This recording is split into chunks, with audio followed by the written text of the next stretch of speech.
Let's talk about iterators in C++. Iterators are basically an abstraction of pointers.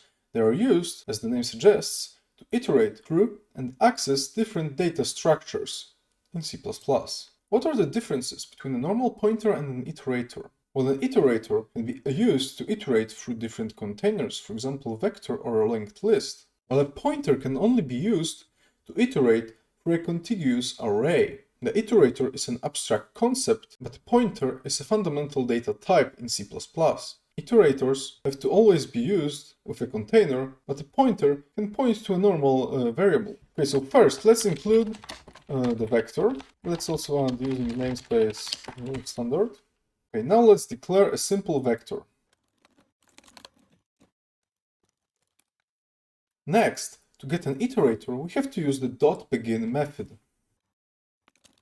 Well, iterator in this vector is of type standard vector int : iterator. So to save it to a variable, well, the variable has to be of type, this. I'm going to call it my iterator. Sometimes I also see people doing just an auto statement and doing something like this. And this automatically sets the type of this variable to that. But for now, let's skip this part. Well, now our iterator points to the first element in the vector. To display this element, we have to use the reference operator, like when using normal pointers. So I'm going to do cout the reference iterator, my iterator, in line. Now we have to use an asterisk here. And this is going to display the first element, so 8. Nice. To move our iterator forward, we can use the increment operator. Now this should display the second element, which is 2. Nice. We can do it multiple times. So now this should be 5. Nice. We can also decrement it. If I do minus minus here, this should display 1. Nice.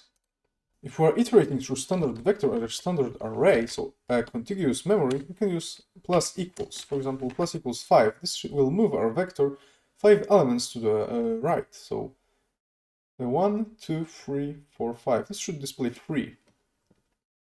Nice. We can also do mathematical operations on 2 iterators. For example, if I did my vec.end, which is the iterator at the end of the vector, and then I subtract the beginning iterator, I'm going to get the length of this vector, which is 10. Nice. Well, iterators, unlike pointers, can only work with containers. So here, for example, I'm going to declare my var and assign some value to it. Now, if I try to assign something like this, so a pointer to my var, I'm going to get a compile error. No operator equals, not just these operands. If we use myvec.data, so a pointer to the beginning of this is also going to cause an error. Okay, so I'm going to comment that out for now. Okay, but the end iterator does not point to this element. It points like after it. If I try to dereference it like this, I get a runtime error. Can't dereference out of range vector iterator. But if I did -1, this should display 10. As you can see here. Okay, for comparison, let's do similar operations but using classic pointers. Okay, so let's create a pointer. My pointer equals vector.data. Now I'm going to print the dereferenced pointer. So this is going to show us the first element as well. Well, and we can also add to our pointer 5, and this is going to point to 1, 2, 3, 4, 5, so to 3. Let's check that. Nice. And unlike here, I can assign a pointer Oops. Unlike here, I can just set my pointer to a memory address of a different variable. And this is going to work normally. Let's print that on the screen. Now we get 100, which is this value. So in contiguous containers like a standard vector or the standard array, the iterators pointers are quite similar. But what about other containers that are not contiguous, like a list or a map? For example, in a C++ list, which is a doubly linked list, we don't have random access using the square brackets operator, so we must use iterators. First, let's declare a simple list. So I'm going to include a list at the top here, list int, my list equals, well, let's copy the values here. To get the list iterator, you also have to use the begin method. But instead of this, we have to use the list. Oh, we don't need the standard here. I forgot I used the namespace. Whatever. I'm going to call this my list iterator. Equals my list.begin. Well, you can also increment the list iterator. This works fine. Let's display that. So cout my list iterator with an asterisk before and the end line. Okay, that's 2. So it works fine. But I cannot do something like this. If I do that, I'm also going to get compile error. Well, if we don't want to use this multiple times, we can use a for loop or the advance function. So as the name suggests, this function advances the iterator by n times. So my list iterator, and let's move it by 5. I now print this. This should display 3, 4, 5, 6, because I also incremented here. So 4 should be the answer. Nice. In the C++ list, there is no data method, so we can't use the pointer arithmetic here. We can try to, for example, dereference, well, we can try to get a pointer to this 8 here by using something like this. This dereferences my list.begin and then turns it into a pointer. So if I display this and dereference it, I'm going to get, well, 8.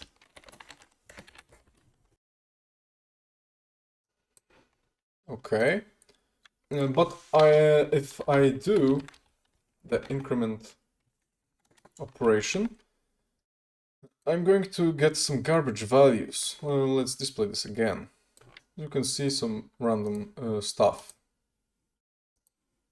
Okay, so maybe one last thing. Let's, for example, try to find the position of an element in the doubly linked list. So I'm going to create a second iterator called list iterator 2, which will also start at the beginning. Then I'm going to include the algorithm. Now the first element is an iterator, so my list begin. The last one is my list.end. Let's search for 9 maybe. I'm going to call it index. And you can use auto here. This will automatically evaluate to this. So let's see out the position. Well, we can't do that because this does not return a number. Instead, we have to use the distance function. So this is the distance from the beginning. So my list.begin, and the second argument will be the index. Let's try that. Position 8. 0, 1, 2, 3, 4, 5, 6, 7, 8. Nice. Well, what will happen if I search for a number that is not here? I get position 10. Well, position 10 does not exist here. This is position 9, because this starts from 0. We have to use an if statement. If our index is equal to my list.end, then it is not found. So I'm going to cout not found. And else, let's cout the normal position. Okay. Let's do, for example, 1. And it is an index 2. 0, 1, 2. Okay, so that would be it for this episode. Thank you so much for watching. Leave a like, comment or subscribe, and see you next time. Goodbye.